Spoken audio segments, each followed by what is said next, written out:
Hello geographers, आप सभी भूगोलवेताओं का स्वागत है आपके अपने YouTube channel NCERT online classes. तो आज हम देख रहे हैं क्लास 12 के जो ज्योग्राफी का सेकंड चैप्टर है। सेकंड चैप्टर के तहत हमने जो 4 पार्ट के जो पार्ट वीडियो के पार्ट थे वो हमने कंप्लीट कर दिए। अब है हमारा 5वां पार्ट, और 5वां पार्ट के तहत हम देखेंगे आज जनसंख्या की जो प्रवृत्तियाँ हैं इसको देखेंगे। तो चलो स्टार्ट करते हैं जनसंख्या की प्रवृत्तियाँ को। तो लेट्स गो स्टार्ट करते हैं जनसंख्या की प्रवृत्तियाँ।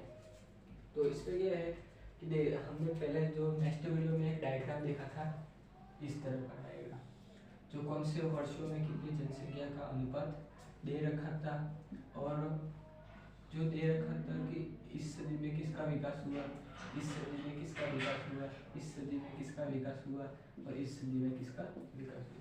इसको यहाँ हम भाषा के रूप में देखेंगे। तो भाषा के रूप में देखेंगे। चलो स्टार्ट करते हैं कि जनसंख्या की प्रवृत्तियों को, कि दोगुना होने की प्रवृत्तियाँ। तो पृथ्वी पर जनसंख्या 700 करोड़ से अधिक है। जो पृथ्वी है हमारी, वो जनसंख्या 700 करोड़ से भी अधिक है। इस आकार तक पहुंचने में जनसंख्या की शतक है। इस आकार में पहुंचने तक कई जनसंख्या की शताब्दियाँ लगी। कि पृथ्वी पर जनसंख्या कितनी है, 700 करोड़ है, और 700 करोड़ है और इससे अधिक है, तो इस आकार तक पहुंचने में जनसंख्या को कई शताब्दी, आकार को तक पहुंचने में कई सारी शताब्दी लगी। ये पॉइंट देख लिया। दूसरा है कि प्रारंभिक कालों में विश्व की जनसंख्या, आरंभिक कालों में विश्व की जनसंख्या धीरे धीरे बढ़ी है, और विगत कुछ वर्षों के दौरान ही जनसंख्या आश्चर्यजनक दर बढ़ी। कि आरंभिक कालों में विश्व की जनसंख्या धीरे धीरे क्या हुई, बढ़ी है।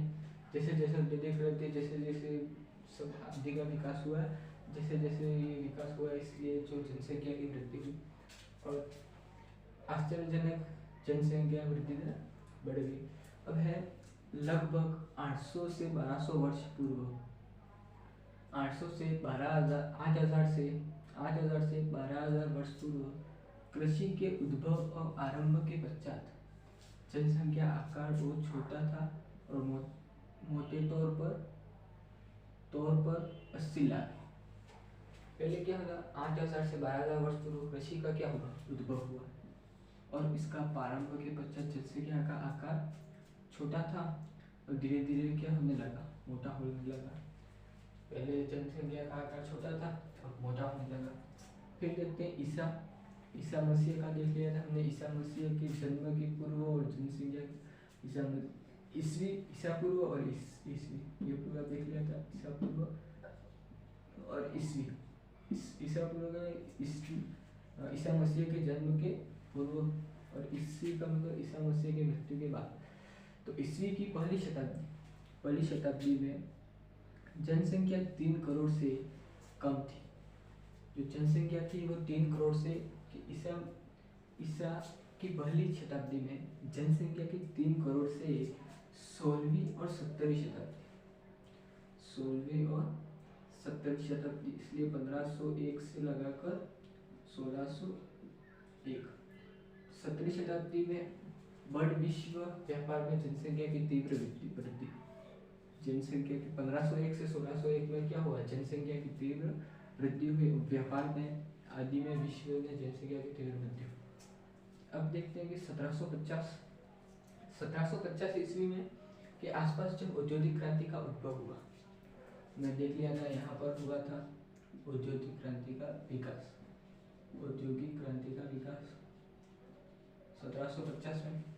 तो 1750 के आसपास जब औद्योगिक क्रांति का उद्भव हुआ, क्या हुआ, जब औद्योगिक क्रांति का उद्भव हुआ तो विश्व की जनसंख्या 55 करोड़ थी।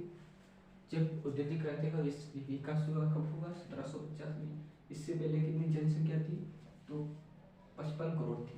और 18वीं शताब्दी में का मतलब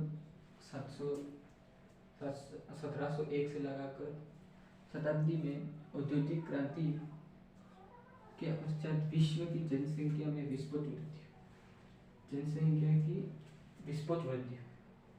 1750 के आसपास औद्योगिक क्रांति का उद्भव हुआ, विश्व की जनसंख्या 55 करोड़ थी। तब औद्योगिक क्रांति हुई स्टार्ट हुई 1750 में, तब विश्व की जनसंख्या 55 करोड़ थी। और 18वीं शताब्दी में औद्योगिक क्रांति के पश्चात विश्व की जनसंख्या में विस्फोट वृद्धि हुई। अब देखते हैं अब तक प्राप्त औद्योगिक प्रगति के जन्म दर को घटाने में सहायता की तथा त्वरित जनसंख्या वृद्धि दर के लिए मंच प्रदान किया। इसको अच्छे से लर्न कर देना, ये एग्जाम की दृष्टि से जो इम्पोर्टेंट है। अब देखते हैं जो है विश्व की जनसंख्या के दुगुने होने की अवधि। विश्व की जनसंख्या की दुगुनी होने की अवधि क्या है? तो इस तरह का जो डायग्राम है वो आपको एग्जाम में लिखना है। जैसे काल, कौन सा काल है? ये 1650, 1804, 1927, 1974, इसके बाद 2025। तो 10,000 ईसा पूर्व में 50 लाख जनसंख्या थी।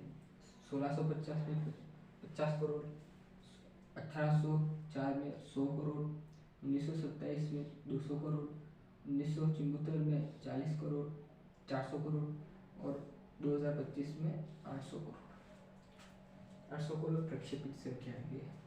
अब अवधि जिसे जनसंख्या दुगुनी हुई, 1500 वर्ष दुगुनी हुई, 156 वर्ष दुगुनी हुई, 123 वर्ष दुगुनी हुई, 47 वर्ष दुगुनी हुई और 51 वर्ष दुगुनी। तो ये देख लिया हमने जो जनसंख्या की वृद्धि की प्रवृत्ति है, और जो काल, ये जो डायग्राम है इसको भी देख लिया। तो देखते हैं, ये स्लाइड हमारी कंप्लीट हो गई। अब देखते हैं नेक्स्ट स्लाइड देखते हैं। तो नेक्स्ट स्लाइड है हमारी जनसंख्या परिवर्तन के प्रभाव। जनसंख्या परिवर्तन के प्रभाव देखते हैं। जनसंख्या परिवर्तन के प्रभाव दो कारण से हो सकते हैं, जनसंख्या वृद्धि और जनसंख्या ह्रास। जनसंख्या वृद्धि और जनसंख्या ह्रास। और देखते हैं ये जनसंख्या परिवर्तन के प्रभाव। और सेकंड में है हमारा जननांगीय संक्रमण सिद्धांत। ये एक सिद्धांत दिया है, जननांगीय संक्रमण सिद्धांत। इसके प्रतिपादक W.S. थॉमसन है, जिसका जो 1929 में उन्होंने 1945 में ये दो विधान हुए, इसका प्रतिपादन किया जननांगीय संक्रमण सिद्धांत। W.M. थॉमसन, जिसका चित्र आप स्क्रीन पर देख पा रहे हैं अच्छे से मुस्कुराते हुए। अब देखिए इसका प्रतिपादन W.S. थॉमसन ने किया। कब किया? तो 1929 में किया था। और एक दूसरे भी विधान हुए नेस्टिस्टीन, और उन्होंने 1945 में इसका संक्रमण किया। इसके तरफ क्या है कि जननांगीय संक्रमण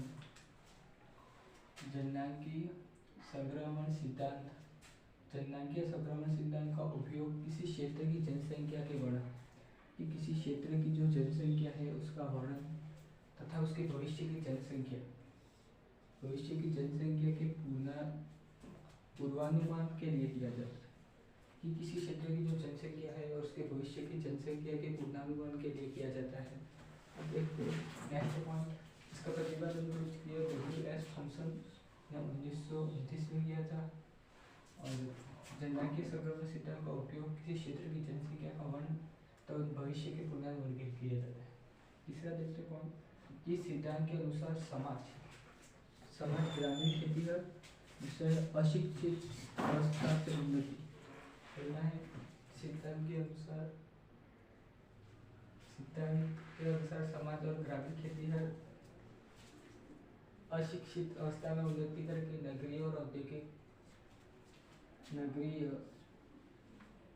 और औद्योगिक से निम्न जन्म दर और मृत्यु दर से परिवर्तन अवस्था में होते हैं, जिन्हें सामूहिक रूप से जननांगीय चक्र के रूप में जाना जाता है।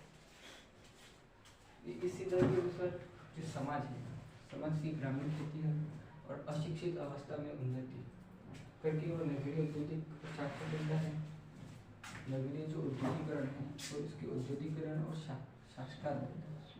तो किसी प्रदेश की जनसंख्या, उस प्रदेश की जो जनसंख्या है वो उच्च जन्म और उच्च मृत्यु से निम्न जन्म दर और निम्न मृत्यु दर से परिवर्तन अवस्थाओं में होते हैं, जिन्हें सामूहिक रूप से जननांगीय संक्रमण के रूप में जाना जाता है।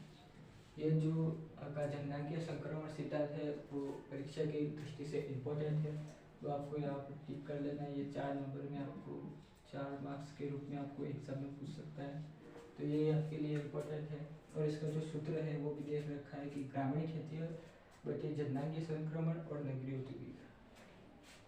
जननांगी संक्रमण है जो ग्रामीण खेती